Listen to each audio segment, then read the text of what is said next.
হযরত ওমর বলছেন যে আমি দেখলাম আল্লাহর নবী হারাম শরীফের ভেতরে প্রবেশ করে তিনি নামাজ পড়া শুরু করেছেন।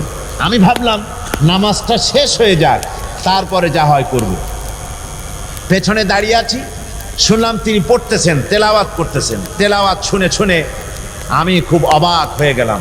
আমি ভাবলাম যে এটা কি কোনো জেন শিখায় দিচ্ছে, না এটা কি, জিনিসটা কি, কোনো জেনের কথা নাকি, বিষয়টা কি, এত সুন্দর ভালো লাগে শুনতে। হযরত ওমর বলেন, আমি যখন মনে মনে চিন্তা করতেছিলাম এটা কোনো জেনে শিখায় দেওয়া কথা নাকি, তখন আল্লাহর নবী নামাজের ভেতরে আমার কথার জবাব দিলেন। তিনি পড়লেন, ইন্নাহু লাকাউলু রাসূলিন কারীম। এটা হচ্ছে মহান বার্তাবাহকের বর্ণনা। হযরত ওমর বলেন, আমি মনে মনে ভাবলাম মুহাম্মদ সাল্লাল্লাহু আলাইহি ওয়াসাল্লাম নিশ্চয়ই কবি হয়েছেন, নইলে এত সুন্দর করে মিলিয়ে মিলিয়ে বলেন কি করে। কোরআনের আয়াতগুলির কি অপূর্ব মিল। আপনারা কোরআন যদি পড়েন দেখবেন, কোরআন শরীফ যদি আপনি তাড়াতাড়ি করে পড়েন, মনে হবে আপনি যেন কোনো প্রবন্ধ, কোনো গদ্য পড়তেছেন। আর যদি প্রতি আয়াতে থেমে থেমে পড়েন, তাহলে মনে হবে আপনি যেন কোনো কবিতা পড়তেছেন। সুবহানাল্লাহ বিহামদিহি। কোরআনে কারীমের বর্ণনা ভঙ্গি এতই সুন্দর, ওয়াশ-শামসি ওয়াদুহাহা ওয়াল কামারি ইযা তালাহা ওয়ান নাহারি ইযা জাল্লাহা। পুরা সূরাটাই শুধু শেষের দিকে হার হা, কি সুন্দর মিলান। وثمود الذين جابوا الصخر بالواد وفرعون ذي الأوتاد الذين طغوا في البلاد। এখানে যত পড়তে থাকবেন শেষের দিকে দাল দিয়ে আল্লাহ মিলাই দিয়েছেন। আবার وجوه يومئذ ناعمة لسعيها راضية। এখানে যতই আপনি সামনের দিকে অগ্রসর হতে থাকবেন ততই এইভাবে অপূর্ব মিল।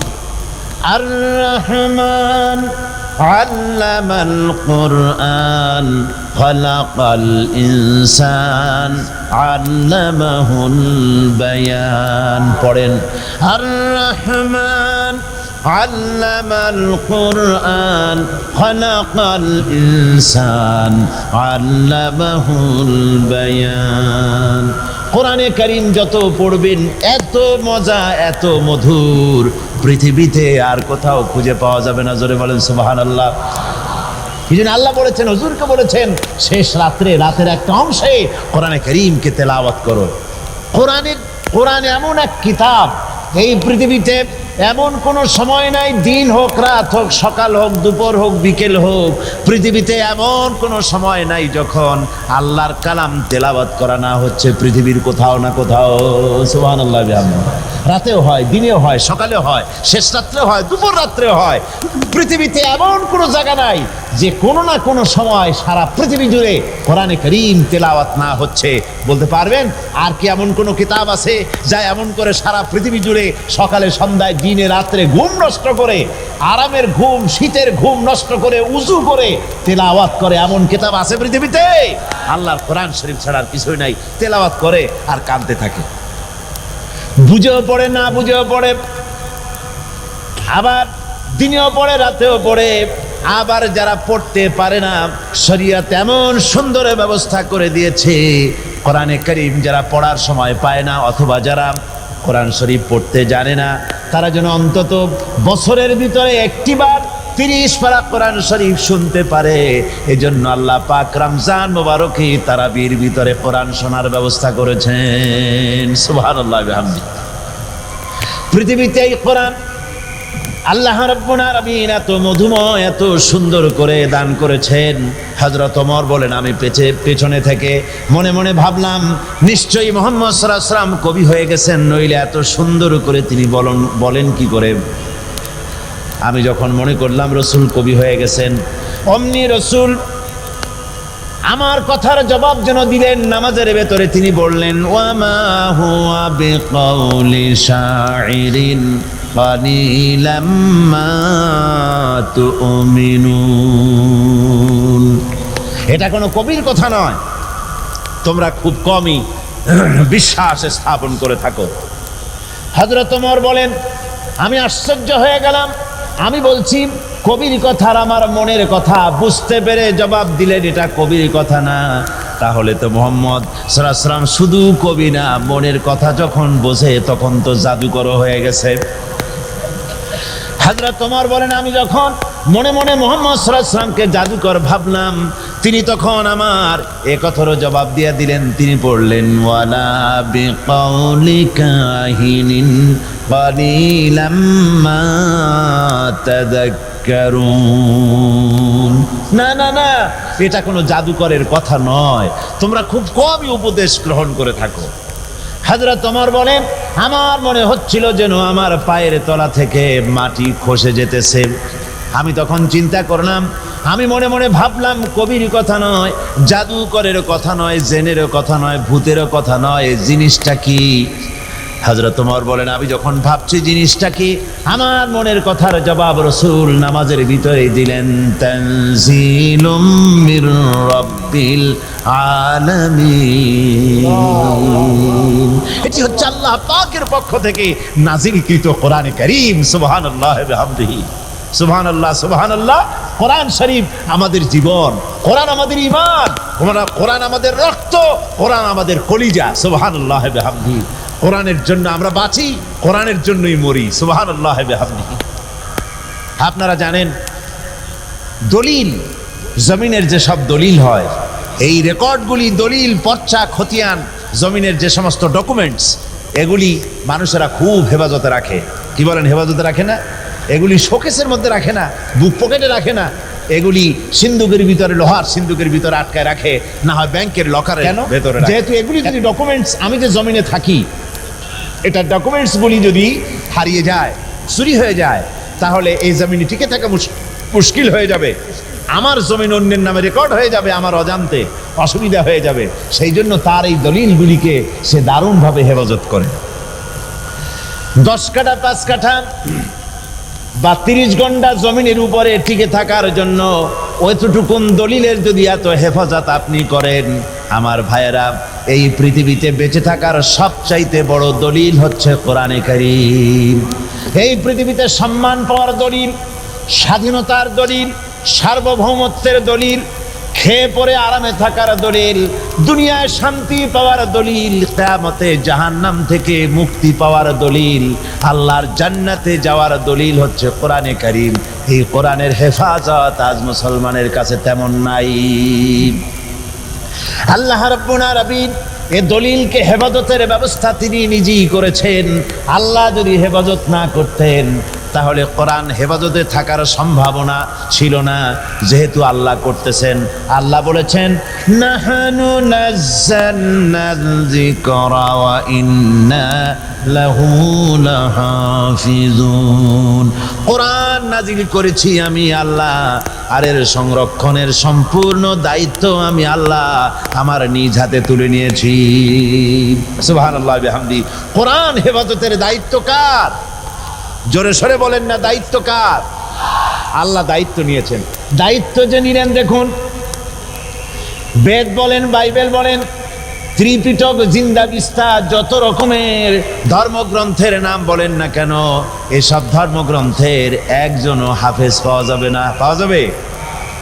বাইবেলের একজন হাফেজ পৃথিবীতে ভর্তা খাইতেও পাওয়া যাবে? কন পাওয়া যাবে না। বেদ বলেন, জিন্দা বিস্তা বলেন, কোন ধর্মগ্রন্থের একটা হাফেজ সারা পৃথিবীতে পাওয়া যাবে না। কোরআনে কারীমের সবচাইতে বড় মুজিজা আল্লাহ রাব্বুল আলামিন দিলেন। এই কোরআন মানুষের কাছে মুখস্থ করা আল্লাহ পাক সহজ করে দিলেন। আল্লাহ পাক বলছেন, ওয়া লাকাদ ইয়াসসারনাল কুরআনা লিযিকর। কোরআন শরীফকে মুখস্থ করার জন্য আমি আল্লাহ মানুষের কাছে সহজ করে দিয়েছি। সুবহানাল্লাহ। আল্লাহ সহজ করেছেন। আল্লাহ যদি সহজ না করে দিতেন, তাহলে আমরা কি পারতাম? দেখেন না কত বড় কোরআন শরীফ। যদিও এখন কোরআন শরীফ খুব ছোট বানাইছে, ছোট বানাতে বানাতে এখন যে ম্যাচ পাওয়া যায়, এই যে দিয়াশলাই, আমাদের দেশের দিয়াশলাই তো আগে বড় ছিল, এখন ছোট হয়েছে। এই দিয়াশলাইয়ের মধ্যে অন্তত 2 জেল কোরআন শরীফ ঢুকায় রাখা যায়, এইরকম ছোট বানাইছে। এ বানাবার অর্থ কি আমি জানি না, এই প্রতিযোগিতা করার কোনো মানে আছে বলে আমি মনে করি না। কোরআন শরীফ ছোট বানায় ওদি হবেটা কি? এ তো মানুষের তেলাওয়াত করতে পারবে না, অহেতুক এটাকে ছোট করার কোনো অর্থই হয় না। এখন কোরআন শরীফ যত ছোটই করা হোক না কেন, আয়াত তো 6666টি আয়াত। ছোট কি দিয়ে করা হচ্ছে? ছোট করা হচ্ছে অক্ষরগুলিকে ছোট করে করে একেবারে মাইক্রোস্কোপ যন্ত্র ছাড়া দেখাই যায় না, এই পরিমাণ ছোট করে করে ছোট করতেছে। ছোট করার আবার অনেক প্রস্তাব আছে। কেউ কেউ বলে যে কোরআন শরীফ আসলেই ছোট হওয়া উচিত। বলে কীরকম? যে বাইবেল যেমন ছোট হয়েছে, অনেক কিছু কাটছাট করে পকেট সাইজ বাইবেল হয়েছে, ওই রকম কোরআন শরীফের সবর আছে অন্তত 80-90 জায়গায়, সব জায়গায় দিয়ে কাটি দিয়ে 2-1 জায়গায় রাখলে হয়। তারপরে নামাজ আছে 80 জায়গায় 82 জায়গায়, সব জায়গায় কাটি দিয়ে 2-1 জায়গায় রাখলে হয়। মুসা আলাইহিস সালামের ঘটনা আছে বহু জায়গায়, সব জায়গা দিয়ে বাদ দিয়ে 1 জায়গায় রাখলে হয়। তারপরে ইব্রাহিম আলাইহিস সালামের ঘটনা অনেক জায়গা আছে, ওগুলো বাদ দিয়ে ছোট ছোট করলে কোরআন শরীফ অনেক ছোট হবে, গ্রহণ করতে সুবিধা হবে। এগুলো হলো চালাক মানুষের বুদ্ধি। ওরা কিন্তু আবার এ কথা কয় না কোরআন শরীফ ছোট বানার জন্য খুব চিন্তা, কিন্তু এ কথা বলে না যে আল্লাহ আমার যে 2টা চোখ বেহুদ খরচ করে লাভ কি, চোখ একটা বানায় দাও আর একটা কানা করে দাও। 2টা কান দিয়ে লাভ কি, একটা কমায় দাও। 10টা পায়ের তো 10টা আঙ্গুলের দরকার নাই, বরং হাতে 10টা আছে, আরো 15টা বেশি দাও যাতে টাইপ দ্রুত করা যায়। কথা বুঝতে পেরেছেন? এভাবে এগুলি বাড়াবার কথা বলে না, বাড়াবার কথা বল। কোরআন শরীফ কমাবার ব্যাপারে কারো কারো এ ধরনের প্রস্তাব আছে, নাউজুবিল্লাহি মিন যালিক। ওরা তো জানে না, কোরআন শরীফ তো পড়ে নাই। মুসা আলাইহিস সালামের কাহিনী, তার ঘটনা যদি 10 জায়গায় থেকে থাকে, যদি 5 জায়গায় থেকে থাকে, 5 জায়গায় 5 রকমের সবক দেওয়ার জন্য আল্লাহ পাক এটাকে বয়ান করেছেন। সুবহানাল্লাহ বিহামদি। ইব্রাহিম আলাইহিস সালামের ঘটনা, নামাজের কথা, সবরের কথা যত জায়গায় এসে থাকুক, ভিন্ন ভিন্ন আঙ্গিকে ভিন্ন ভিন্ন সবক হেদায়েত দেওয়ার জন্য আল্লাহ পাক এটাকে দান করেছেন। একটা কথায় অনেক রকমের হেদায়েত পাওয়া যায়, অনেক রকমের সবক পাওয়া যায়, যদিও কথা একটা। যেমন হযরতে ওমর বিন আব্দুল আজিজ রহমতুল্লাহ আলাইহির জামানায় শহরত করা হতো, বাজারে ঢোল পিটানো হতো, জাকাত কে নেবে, জাকাত কে নেবে, এটা ইতিহাস। তো তখন একজন লোকও পাওয়া যেত না যে ব্যক্তি বলবে যে আমার জাকাত দরকার, আমার এই সদকার টাকার দরকার। কি বলেন, এই ঘটনা আপনারা শুনছেন না? এখন এই যে একটা কথা, জাকাত কে নেবে, চিৎকার মারা হচ্ছে, একটা লোক পাওয়া যাচ্ছে না যে আমার দরকার। এই একটা কথার মধ্যে আমরা কয়েকটা সবক পেতে পারি। কি কি সবক পাই? একটা সবক এই পাই যে সেই যুগে অর্থনৈতিক সুষম বন্টন নীতি এমন সুন্দর ছিল, যার ফলে কারো টাকা পয়সা, খাদ্য খাবার, তার মৌলিক চাহিদা যা, তার কোনো অভাব ছিল না। রাষ্ট্রপ্রধান থেকে শুরু করে সাধারণ নাগরিক পর্যন্ত সকলের খাওয়া পড়া, শিক্ষা, চিকিৎসা, বাসস্থানের গ্যারান্টি গভর্নমেন্ট দিতে পেরেছিল। এ পেলাম এক সবক। 2 নম্বরের শিক্ষা এই কথার দ্বারা আমরা এই পাই, জাতির শুধু টাকা পয়সাই তাদের হয় নাই, তাদের নৈতিক চরিত্রের মানও বেড়েছে। টাকা পয়সা থাকলেই তো হয় না। এখন যদি বলা হয় যে আগামীকাল যার ঘর নাই, বাড়ি নাই, থাকার জায়গা নাই, অথবা যার চোখ কানা, তারে এইখানে কম্বল দেওয়া হবে সকালবেলায়। এখন দেখবেন যার বাড়িঘর আছে সেও এসে কবে যে আমার বাড়িঘর নাই, কম্বল চাই। আবার যার চোখ আছে সেও এক চোখ বুঝে এসে কবে যে আমার এক চোখ কানা, কম্বল চাই। তো এই যে নৈতিক মান বাড়ে নাই, টাকা পয়সা হয়েছে, মান বাড়ে নাই। তা আমরা ও কথার দ্বারা এটাও শিক্ষা পাই যে সেই যুগের মানুষের নৈতিকতার মানও এমন বেড়েছিল, আছে, অথচ প্রতারণা করে নিবে এই স্বভাবও তাদের থেকে দূরীভূত হয়ে গিয়ে সত্যিকারের মুসলমান তারা হয়েছিল। ঠিক অনুরূপভাবে কোরআনে কারীমের মধ্যে একটা ঘটনা একাধিক জায়গায় যদি এসে থাকে, বহু জায়গায় এরকম হয়েছে, সেটা বিভিন্ন জায়গায় বিভিন্ন আঙ্গিকে, বিভিন্ন প্রেক্ষাপটে, বিভিন্ন রকমের সবক দেওয়ার জন্য, শিক্ষা দেওয়ার জন্য আল্লাহ পাক তা অবতীর্ণ করেছেন। সুতরাং এ কোরআনে কারীম আল্লাহ পাক তার মানুষের কাছে অবতীর্ণ করেছেন 6666টি আয়াত। বলতেছিলাম যে কোরআন যতই ছোট হোক না কেন, আয়াত তো 6666টি। এই বিশাল কোরআন মুখস্থ করা আপনি কি সহজ মনে করেন? কি বলেন, এটা কি সহজ? আল্লাহ রাব্বুল আলামিন কোরআনে কারীমকে মুখস্থ করার জন্য এমন সহজ করে দিয়েছেন মানুষের কাছে। ছোট ছেলেরাও মুখস্থ করে, বয়স বেড়ে যায় তারাও মুখস্থ করে। যারা মুখস্থ করলো, আমরা জানতে পেরেছি গোটা পৃথিবীতে কোরআনে কারীম যারা মুখস্থ করেছে পুরা হিসাব পাওয়া যায় নাই, তবে এমন হিসাব পাওয়া গেছে কোরআনে কারীম যারা মুখস্থ করেছে, যারা হাফেজ হয়েছে, হাফেজে কোরআনের সংখ্যা এখন 1 কোটি ছাড়াই গেছে। সুবহানাল্লাহ, 1 কোটির উপরে মুসলমান কোরআনে কারীমকে নিজের সিনার ভিতরে বদ্ধমূল করেছে, আবদ্ধ করেছে। আজ সেই কোরআনে কারীম যে উদ্দেশ্যে নাজিল করা হয়েছিল, আল্লাহ পাক তো হেফাজত করে দিলেন, এটা নষ্ট হবে না। কোরআনে কারীম নষ্ট হবে? পরিবর্তন হবে? পরিবর্তন হবে? হবে না। এ কোরআনের মধ্যে আল্লাহ পাক বলেছেন শয়তানের ক্ষমতা নাই কোরআনের উপর থেকে এর মধ্যে প্রবেশ করে, নিচের থেকে, ডানের থেকে, বামের থেকে, কোন দিক থেকে কোরআনের ভিতরে প্রবেশ করে এটাকে উল্টা পাল্টা করার ক্ষমতা পৃথিবীর কারো নাই। কোরআন আমি আল্লাহ রাব্বুল আলামিন এটাকে হেফাজত করেছি, আর এটাকে হুদাল্লিন নাস করেছি, গোটা পৃথিবীর মানুষের জন্য হেদায়েতের কিতাব করেছি। জোরে বলেন সুবহানাল্লাহ। গোটা বিশ্ববাসীর জন্য এটা হেদায়েতের কিতাব। এতে রয়েছে বিজ্ঞান সংক্রান্ত আলোচনা। কোরআন কিন্তু কোনো বিজ্ঞানের বই না, আবার বিজ্ঞান ছাড়াও না। কোরআন আসলে কি? এর মধ্যে সব আছে। কি আছে বলুন? সব আছে এর মধ্যে। বিজ্ঞান সংক্রান্ত আলোচনা আছে, এর মধ্যে জ্যোতির্বিজ্ঞান আছে, এর মধ্যে ভূমণ্ডল গঠন প্রকৃতি বর্ণনা করা আছে, এর মধ্যে পশু প্রজাতি, মানব প্রজনন এবং বিজ্ঞানের আলোচনা, ঐতিহাসিক তত্ত্ব আলোচনা, প্রাগ ঐতিহাসিক ঘটনা এর মধ্যে আল্লাহ পাক বর্ণনা করেছেন। এর মধ্যে মানুষের অর্থনীতি, সমাজনীতি, রাজনীতি, তারপরে তার যুদ্ধনীতি, বন্দিনীতি, শিক্ষানীতি, তার ইহকাল, তার পরকাল, তার বেহেশত, তার দোজক, তার সিরাত, তার মিজান, সব কিছুকে আল্লাহ পাকের মধ্যে বর্ণনা করেছেন। সবাই বলেন সুবহানাল্লাহ। কোরআনে কারীম আল্লাহ রাব্বুল আলামিন বলেন وَنَزَّلْنَا عَلَيْكَ الْكِتَابَ تِبْيَانًا لِكُلِّ شَيْءٍ وَهُدًى وَرَحْمَةً وَبُشْرَى لِلْمُسْلِمِينَ। আল্লাহ পাক বলেন এই কোরআনে কারীমকে আমি আপনার প্রতি অবতীর্ণ করেছি, কোরআনের মধ্যে আমি সবকিছু খুলে খুলে বর্ণনা করে দিয়েছি। সুবহানাল্লাহ। সব বলেছি, কোনো জিনিস বাকি রাখি নাই, সবের মধ্যে আছে। আমার ভাইরা, মরিস বুকাইলির মতো লোক, ফ্রান্সের যিনি বড় দার্শনিক, উনি বলেছেন যে কোরআনের ভুল ধরার জন্য কোরআন শিখছিলাম, যেহেতু দেখলাম যে বেদে ভুল আছে, বাইবেলে ভুল আছে, ত্রিপিটকে ভুল আছে, সব ধর্মগ্রন্থে ভুল আছে, তো কোরআন শরীফে ভুল আছে। তো কোরআন শরীফে যে ভুল আছে তা বুঝবো কি করে? আরবি তো জানি না, সুতরাং আরবি শিখবো। কোরআনের ভুল ধরার জন্য বেচারা আরবি শিখলো। আরবি শিখছে তো ভালোভাবে শিখছে। আরবি শিখে তারপরে কোরআন শরীফ তিনি পড়লেন।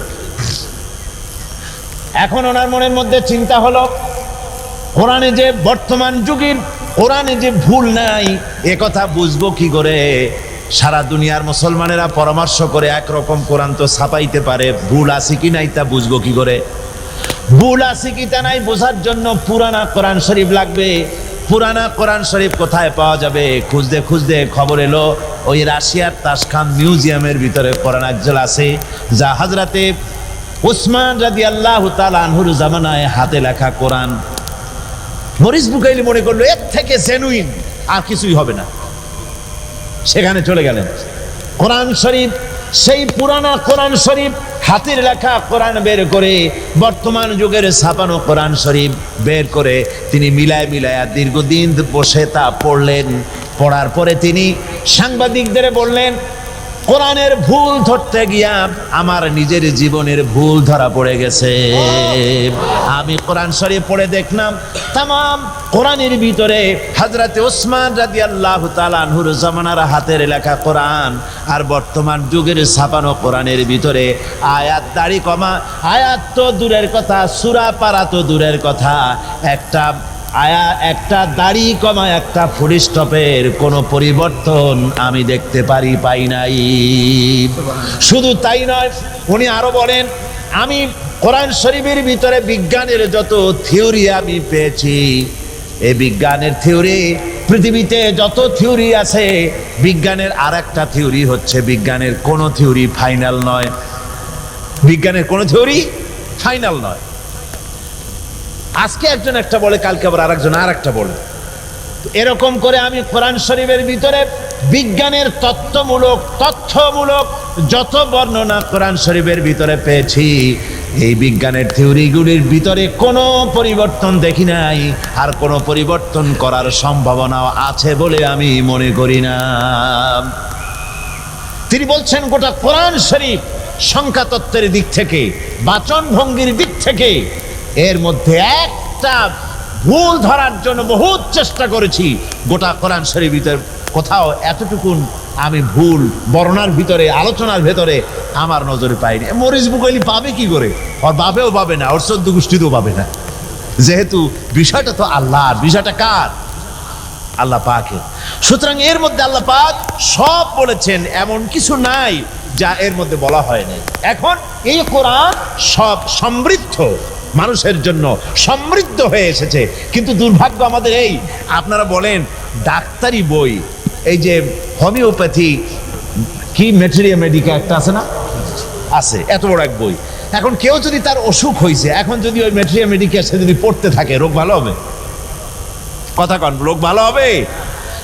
ডাক্তারের প্রেসক্রিপশন কেউ পড়তে থাকলো আগাগোড়া, সকাল বিকাল 2-3 বার, রোগ ভালো হবে? ভালো হবে। আমার বন্ধুগণ, কোরআন শরীফ হচ্ছে গোটা মানবতার চিকিৎসার জন্য আল্লাহ রাব্বুল আলামিন তার চরিত্রের উন্নতির জন্য, তার ভালোর জন্য নাজিল করেছেন কোরআন শরীফ। ডাক্তারের প্রেসক্রিপশন পড়লে, ডাক্তারি বই পড়লে রোগ ভালো হয় না, কিন্তু কোরআন শরীফ পড়লে পরে ফায়দা হয়। তবে যে রোগ ভালো হওয়ার জন্য কোরআন নাজিল হয়েছে, ওই স্বার্থ, ওই ফায়দা মানুষ লাভ করতে পারবে না। কথা বুঝে আসছে? কথা বুঝছেন না উল্টা বুঝছেন? ঠিক বুঝেছেন কিনা? আবার বলে বেড়ান না যে কোরআন শরীফ যদি না বুঝে পড়ে কোনো ফায়দা নেই, এরকম কিন্তু বলি নেই। কোরআন শরীফ ডাক্তারি প্রেসক্রিপশন পড়লে, ডাক্তারি বই পড়লে কোনো ফায়দা নাই। ওষুধ যতক্ষণ আপনি ঠিক মতো না খাচ্ছেন, সেবন করছেন, ততক্ষণ রোগ আপনার ভালো হবে না। একথা যেমন সত্য, কোরআন শরীফ আপনি তেলাওয়াত করলে ডাক্তারি বইয়ের মতো ফায়দা হবে না তা না। কোরআন শুনলে সওয়াব হবে, ফায়দা হবে। তবে যে উদ্দেশ্যে কোরআন অবতীর্ণ হয়েছে, ওই উদ্দেশ্য, ওই বরকত, ওই নিয়ামত আপনি লাভ করতে পারবেন না। কথা বুঝে আসছে? এবার বুঝে আসছে? আপনাকে কোরআন পড়তে হবে, অক্ষরে অক্ষরে সওয়াব পাবেন, কোনো সন্দেহ নাই। চুমা খাইবেন, সওয়াব হবে। দুনিয়ায় কোনো বইতে চুমা খাইলে সওয়াব নাই, আল্লাহর কালামে চুমা খাইলে কি আছে? সওয়াব আছে। মাথায় রাখলে সওয়াব আছে, বুকে রাখলে সওয়াব আছে, তেলাওয়াত করলে সওয়াব আছে, বুঝলেও সওয়াব আছে, না বুঝলেও সওয়াব আছে। সুবহানাল্লাহি ওয়া বিহামদিহি। সুতরাং এটা নাজিল হওয়ার আসল উদ্দেশ্য শুধু সওয়াব নয়, আসল উদ্দেশ্য হলো আপনি বুঝবেন, আমল করবেন, সমাজে কায়েম করবেন, দুনিয়াও শান্তি পাবেন, আখিরাতেও শান্তি পাবেন। এখন এই কোরআন অবতীর্ণ করেছেন আল্লাহ পাক, অবতীর্ণ করে বলছেন, ফামান তাবিআ হুদায়া ফালা খাউফুন আলাইহিম ওয়ালা হুম ইয়াহজানুন। আল্লাহ রাব্বুল আলামিন বলেন, আমি এই কোরআনকে অবতীর্ণ করে দিলাম। এই কোরআন যারা মেনে চলবে, কোরআনের আইন কানুন যারা মানবে, ফালা খাউফুন আলাইহিম, ওদের জন্য কোনো ভয় নাই, ওদের জন্য কোনো চিন্তা নাই। জোরে বলেন সুবহানাল্লাহ, জোরে বলেন সুবহানাল্লাহ। আল্লাহ পাক বলছেন কোনো ভয় নাই, কোনো চিন্তা নাই। কোরআন মানো, কোরআন শরীফ অনুযায়ী তোমরা তোমাদের জীবনকে পরিচালিত করো, তাহলে তোমরা দুনিয়ায় শান্তি পাবে, ব্যক্তিতে, পরিবারে, রাষ্ট্রে, সব জায়গায় শান্তি পাবে। আমাদের দুর্ভাগ্য, ওই যে আগেই বলেছি, একদিকে সৌভাগ্যবান জাতি, আর একদিকে দুর্ভাগ্য আমাদের, যে এত বড় নিয়ামত থাকতে এর থেকে আমরা বঞ্চিত। এটাকে আমরা সুন্দর করে পেঁচাইয়া তারপরে ওই মেয়ের সাথে দিয়ে দেওয়া হয় বিবাহের সময়।